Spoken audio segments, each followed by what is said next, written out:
What's up, guys? Welcome back to another episode of Site Visit. We are in beautiful Rhode Island on Providence River, and I'm standing on the first floor deck. So if you guys pay attention to Instagram, talked about 1.1/8" plywood. A couple of reasons that we're doing that. Number one, for stiffness. It's really important. We want what they call luxury floor rating on this house.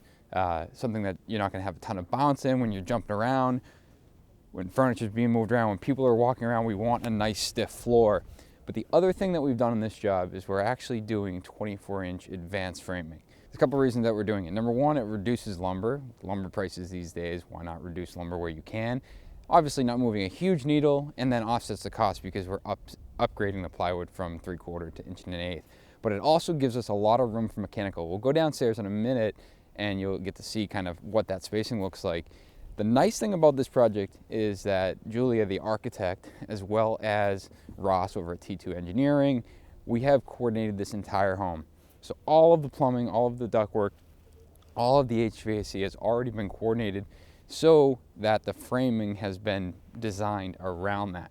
We know where all the ductwork is going, we know where all the plumbing is going, there's space for everything. Also, last time we were here, we were prepping for our concrete in our garage. So to the left of me here is the garage slab as well as the breezeway. The breezeway right here is a concrete on metal deck.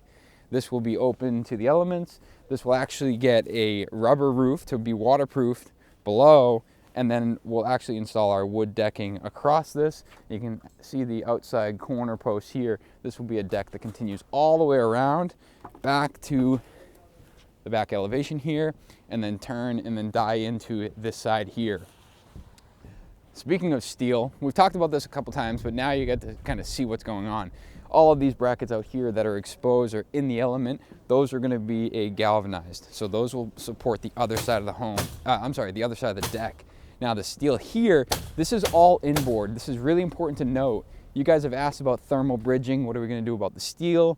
All of this steel is inboard. So actually our exterior wall is right here. We have an exterior door, exterior wall. All of the steel is inside. Now you see the steel is rusted versus some of this stuff is painted. Most of the time it comes shot primed. Here we're actually going to be cleaning that rust off and using an oil finish like a Sculpt Nouveau or something like that. So it'll be a raw steel look. Really nice detail. There's no plates on the bottom here. You won't see that on the floor. We'll go down in the basement, like I said, and we'll take a look at that. The only place that this exits the envelope is here, where this will actually support that real big cantilever that I've posted on the rendering. There's a 4-foot cantilever. It actually looks much larger because when you look diagonally across, you actually don't have anything that way either. However, that will be wrapped completely in exterior insulation and buried up in the soffit. So while it won't be within the envelope, it will be completely sealed and separated from the possibility of it ever thermal bridging. So back over here, both the garage, I've mentioned this before, but the mudroom as well as the garage are concrete on metal deck. So below us here is the workshop. Below where the camera is in this breezeway, this is the entrance to the workshop. Both of these areas are outside the envelope, but have awesome opportunity for additional space.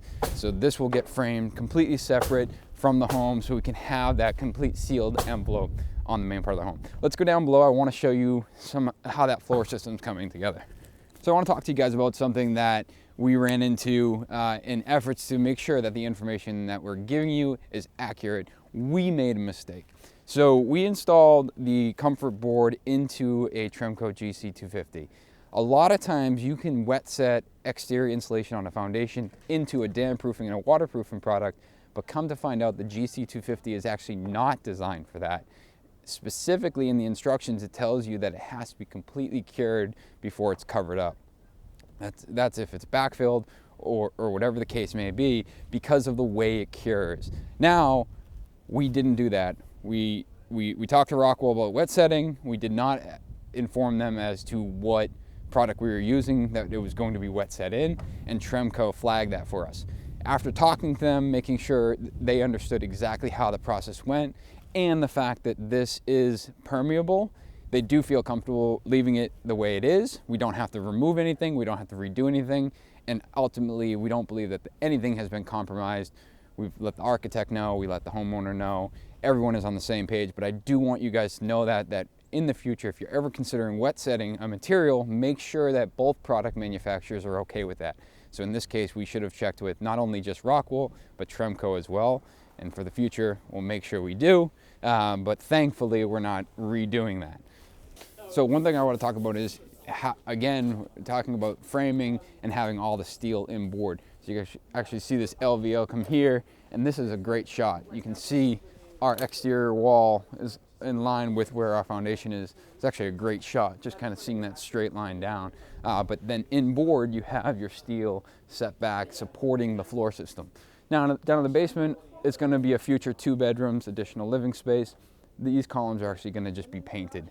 That's why they're all shot primed. Again, here we have our galvanized columns for our future exterior deck. We actually just had the guys from Shown Window on site. We were talking about how we're going to get some of their glazing here. Originally, we were going to frame the deck and then set everything and then bring it in. Instead, we're going to hold off on that deck, get all the units on the inside on the first floor, as well as the basement. They're really big units. We actually have these corner units here that will be a mitered glass. So our window will be here, which is really nice. Typically you have this supporting corner column. You won't have that because you have your inboard column here, and you can see how kind of everything ties together. Doug, this is what I was talking about, this detail where the steel comes through the subfloor, lands on top of this steel beam, so you don't have that plate on the first floor, everything's buried below. And then you can see how this LVL ties into our steel. Again, keeping all of the support inboard from a thermal bridging standpoint, but also from a really nice detail from an architectural standpoint, if you want to attach the rendering here. But then you have that outside corner mullion in the glass that it does not require it to be a supporting column, which you typically would see. So looking inside here, this is where you get to really see how all the floor joist spacing is working out. Everything's 24 on center. It gives you a ton of room for your mechanicals, your ductwork, things like that. As you work through here.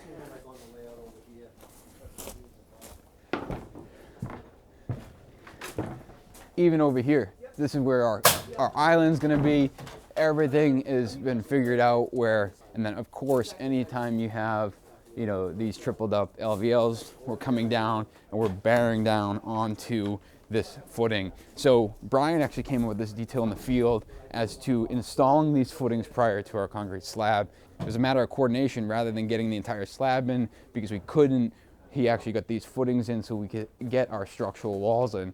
So now we'll come back and we'll set our concrete slab, and this will be continuous throughout. But there's a lot of funky details. You know, we talked about this before too, but this sill plate here, you know, you have your exterior wall that's going to be sitting here, and this actually comes in and helps support not only the window and door system, but it also helps support where the future wood floor will sit on top of the concrete slab. We want the wood floor to be able to ride over this and then hit tight, so we have a really flush transition in our future door openings.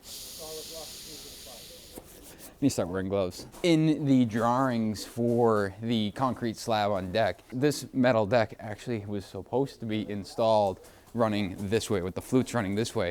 If you look closely, there's actually a pretty good dip here, and that is because of the weight of the concrete when it was placed.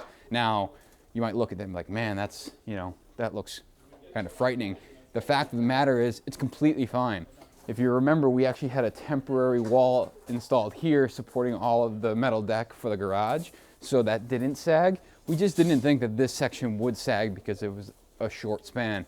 We were wrong. We talked to the engineer. He said, honestly, you know, that temporary wall is only there for when you're placing the concrete. Once the concrete is placed, everything is structurally sound. This is completely structurally sound. There's rebar, there's metal mesh in there. Same thing with that. If we had pulled that temporary wall out, it would have sagged when we were placing the concrete. Once it cured, you're totally fine. So yes, the bottom of this does have a little bit of a belly to it, but the top is completely flat and it's totally structurally sound.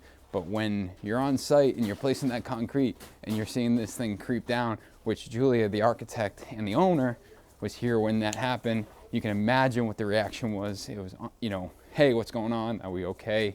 Is this gonna be all right? And like I said, it's completely fine. And it's a matter of just the fluting is running left to right rather than north to south in this location. I also wanted to call attention to what the plumber installed. We have a floor drain here, as well as a floor drain over here, and you can actually see this is quite an elevation change from where we are now. That's our finished concrete slab, but the floor drains are actually installed in the 2 mechanical locations, so we can deal with any condensate or just future, if we ever to experience a leak in those spaces, we can contain them within those floor drains, which is super nice. Now, another thing, as we're framing, we showed you guys the sill detail previously, where we have acoustical sealant, foam gasket, additional acoustical sealant, and then our sill plate. We're going to be doing the same thing as we frame. So all of our subfloors obviously getting glued down to our joist and our rim joist, but as our plates go down, we'll be installing acoustical sealant on top of our subfloor in between our plate, because we are going for a passive level air tightness on the home, which means it's going to be super tight. We're going to make sure that we're getting every crack, every crevice, and every hole. And for this project, we're going to be using Type Bond acoustical sealants to make sure that we get that air tightness in between all of these layers, such as our sill plates and our future sill plates on top of our concrete floor. Architect's back upstairs with our team and the framer, so I want to jump back up there and see what they're talking about before we take off. Appreciate you guys sticking around. I wish you could feel how cold it is. I know some of you guys are in the Northeast, but those that are not, it is a brisk 20-something degrees today. But as always, guys, appreciate it. We'll see you next week.